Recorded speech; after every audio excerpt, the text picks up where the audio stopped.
Our next special guest, you may recall some weeks ago that we spoke to Pastor Lloyd Longfield from the Melbourne Revival Centre, and we spoke about faith healing, and we only had a chance to talk to Pastor Longfield for about 4 or 5 minutes. So we've got him back on the line. Pastor Longfield, how are you? All right, thank you. Did you hear that little discussion with Barry about... What are your thoughts on this? I know it's not on the matter that we're supposed to be talking about. What are your thoughts on Noah's Ark and people who run around saying they found it? Well, nobody knows whether they found it, of course. Of course. Nobody knows exactly whether it exists or not. Absolutely. As far as the flood is concerned, really, although the Bible says the whole earth was flooded, they are translations that are used elsewhere in the Bible, which means the then-known earth. See, we're told Joseph and Mary were going to Jerusalem for the birth of Christ because the whole world was taxed. You see, it wasn't the whole world, it was those under Rome at the time. Yes, there's so many different variations on all of that, isn't there? Well, the Ark, I would say, and we're not unscientific in our approach, although we're intensely wrapped in the scriptural concept generally. It obviously was local. It was 300 cubits long. It wasn't big enough to capture the Tasmanian devil and the elephants and so on and so on. It was obviously a domestic scene. And just as it says in the Bible, Cain was banished off the face of the earth. Well, he wasn't an astronaut. Absolutely. So there are many things that people get stuck on. My forte, of course, is the evidence in the Bible. What evidence? What evidence? Could I ask you that? What evidence is there? Not for the Ark. The problem is whether there is a God, you know, who orients the scene generally and so on. This is what Christianity is based on. The word Christian, Christos, means anointed. Yes, I realize that. You can read about Christian Democrats. Oh, absolutely. And they might be scoundrels. Well, of course, you know, I mean, lots of things have been said and perpetrated in the name of Christianity, as it has for the Islamic religion and many other different religions. Yes. But the last time I spoke to you, we spoke on faith healing, and I would like to get back to that. Surely. Particularly one comment that stuck in my mind when I last spoke to you. Yes. You mentioned you've got 18 or 20,000 followers in New Guinea for the revivalists. That's correct. And you made some comment relating to the fact that they were reasonably simple people, and education wasn't theirs to allow that to get in the way of their beliefs. Could you just expand a little on that? Yes, well, we're not against the academic by any means. That's not the problem, to be academic. But one of the difficulties is, and it's a biblical concept, that we've got to endeavour to become a little more childlike. Why? When we're dealing with the things of God, because it's on a different plane. And if we take our scientific know-how to decide that that other plane doesn't really exist, well then, we're not really giving it the shot. But how childlike would you like people to be? Not childish, childlike. Okay, well, how childlike? Well, for a start off, they have a very simple approach. They're not the only people in the world who believe that there's a creator, you know, some master being, and so on. The Christendom does, generally.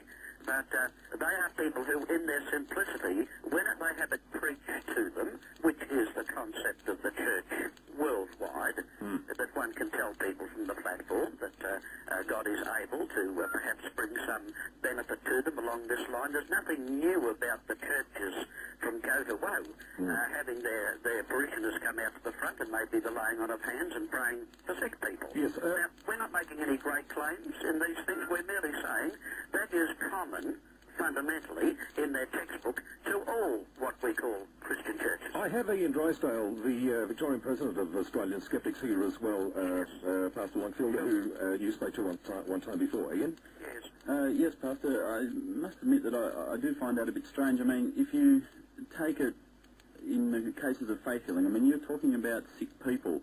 Now, I have attended the church or actually a hall in Noble Park, the Revival Centre, which you are the leader, I gather, in Victoria. No, we haven't anyone out there, but that doesn't matter, though. No, well, it was a situation. No, so it was the Frankston Centre holding a meeting in Noble Park, I believe. Oh, they may well have done so. Yeah, so that's right. Yes. And people came up out the front of the meeting and they said that they had prayed for friends with brain tumours which had been cured. Yes. They had prayed for one chap mentioned that his daughter had been run over. There was a truck or a bus, a heavy vehicle of some description. Yes. And her bones had been not only broken but crushed, and that after praying 2 days after praying, the bones were not only healed but back to their former shape. Now, look, if I may just move in here, I don't think that our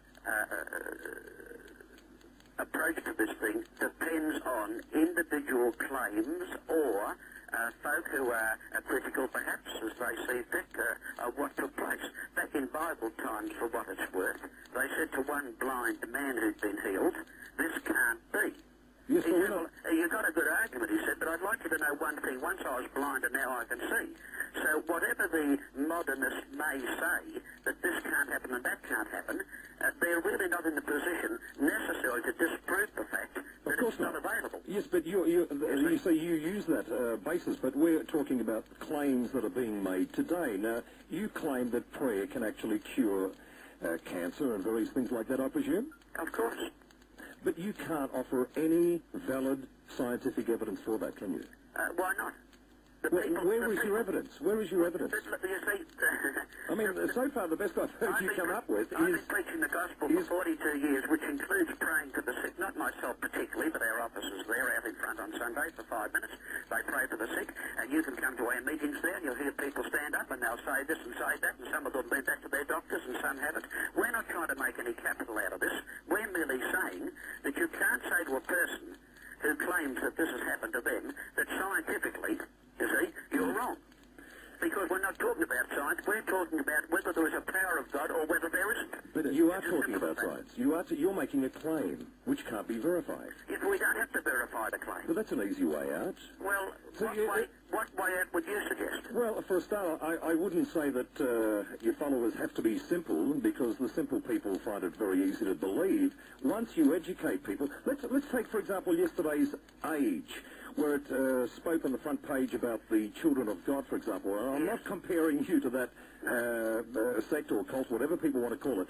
But in that article on the front page of the Age, it did state that they try and move away from education because that puts doubt, seeds of doubt in people's minds. But we don't move away from education. But you're saying you prefer people to be childlike. The department that deals with, quote, spiritual, unquote, matters isn't necessarily the product of education. Just a point, getting back to the children of God, again, obviously we're taking pains not to compare you with them. Yes, we understand. With children, that is the thing at your meeting that I had a lot of trouble with. Now, if people, particularly elderly people, like to feel that they've been cured by the power of prayer, I have no particular problems with that. But where, for instance... Why haven't you, if they have been? Well, Young people are certainly learning scientific things and modern things today which are putting them at risk. No, well, my view is that if they are deluding themselves, well, that's no problem. But where a child is being removed from proven medical treatment to then be cured, supposedly be cured by the power of prayer, yes, then I have a lot of problems. They're not being moved away from medicine. We have never said a